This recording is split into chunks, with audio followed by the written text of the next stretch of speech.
This knife looks cool.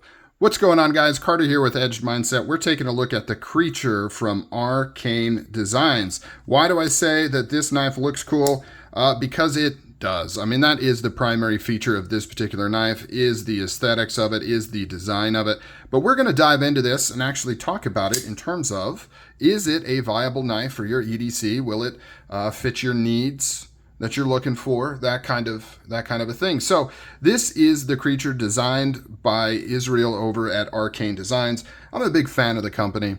I really like kind of what he's doing design-wise. I know it doesn't speak to everybody. You know, this is not everybody's cup of tea by any means.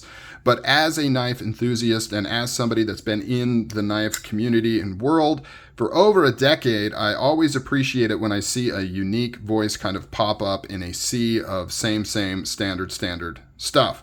So even for me, even if I didn't particularly connect with his designs, I would still be very, very happy to promote his stuff just because he is doing something a little bit different from the norm, kind of going against the stream in some respects.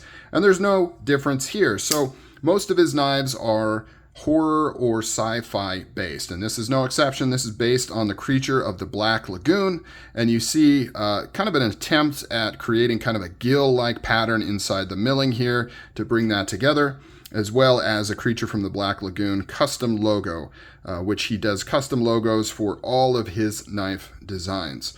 20 CV blade. This one is the Tanto. It also comes in a drop point.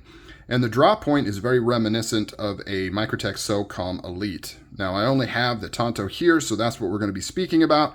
20 CV steel, compound grind. You've got hollow right here, reasonably thin behind the edge for how thick this blade stock is, because this grind is fairly high. It goes up there. It's more than 3/4 of the total height of the blade.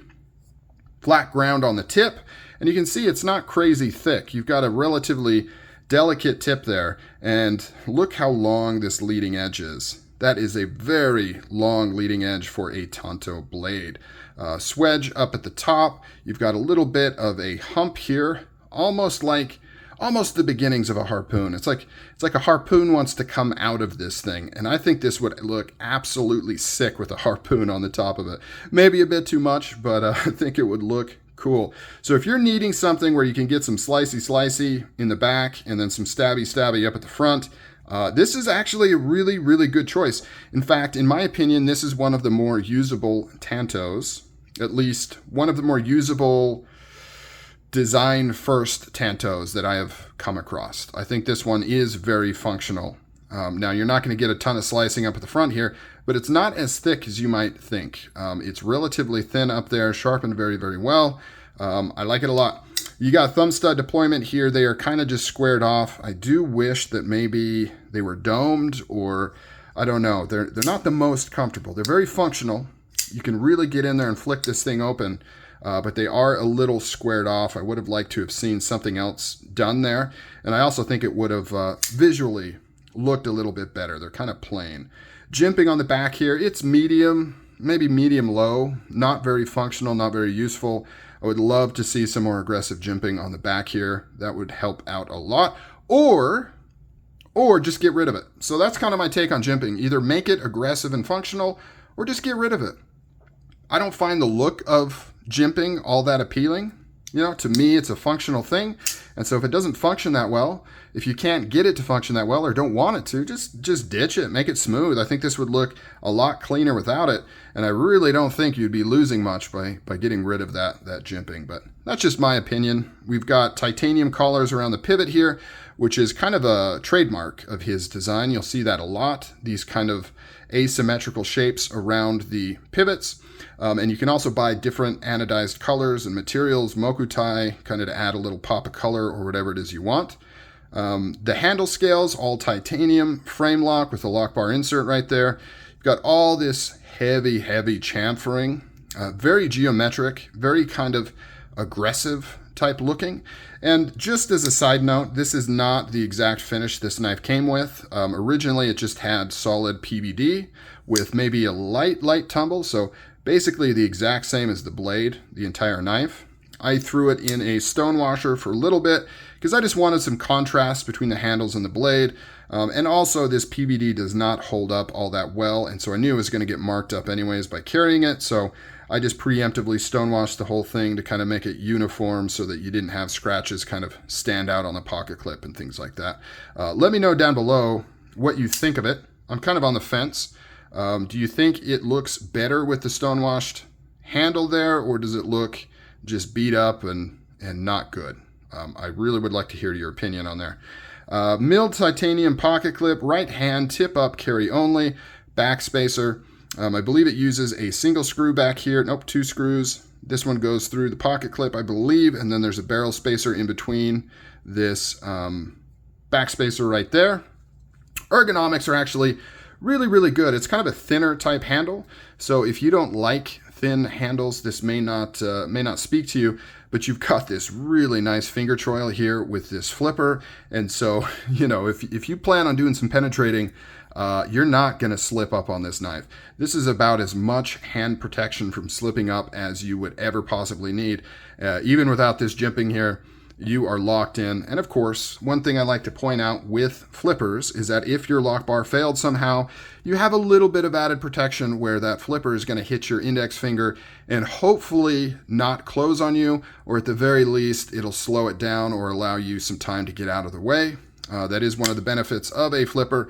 Now, the downside is that if you're trying to cut things on a flat surface, that flipper is going to hit the material first. And really, you can see here, you're only hitting on this tip. So you'd have to draw that tip through to cut on a flat surface. But that's the trade-off for the flipper. And I don't know if I mentioned this, but yes, flipper deployment, thumb stud deployment. The detent is tuned perfectly. So nice. Really smooth, running on bearings. Absolutely amazing. The handle to blade ratio is another thing I want to point out. It is really, really good, to the point where one of the problems I have with this knife when I'm showing it on camera is I underestimate how long this blade is because of how it peaks in the handle.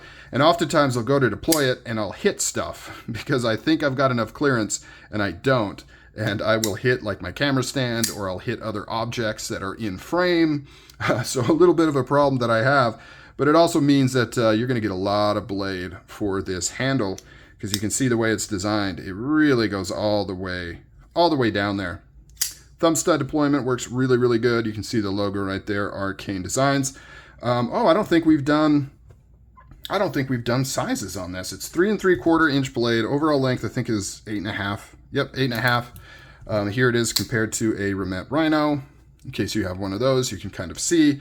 It is a large knife. It's not like crazy large. It's not insanely large, but it is on the larger side. It is also a bit heavy.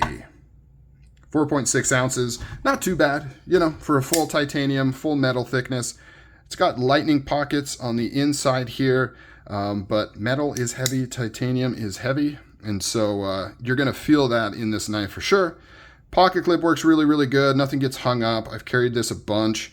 Even though the lock bar is on the outside, you can see how long this pocket clip is. That could be something that you don't particularly care for, though. I know some people don't like long pocket clips. In this case, yes, unless they can put that lock bar cutout on the inside, I prefer a longer clip. Otherwise, you're going to be putting that right here, and the material is going to get bunched up. It's going to be hard to get out of your pocket, and it's not going to be any fun for anybody. So this is the Creature from Arcane Designs. Like I said, it is a design first knife, right? No, I'm not going to pretend it's anything other than that. It is design first over function. However, function is a close second. In my opinion, it's a very viable Tanto that can be used as such. And the drop point, I'm sure, is just as usable as an EDC general carry knife as well. So let me know down below, what do you think of Arcane Designs? What do you think of the Creature? I dig it. I like it. I think it's cool. I appreciate you guys. Appreciate all the comments, everything you guys do for me. If there's anything I can do for you, let me know. All right, guys. Catch you later.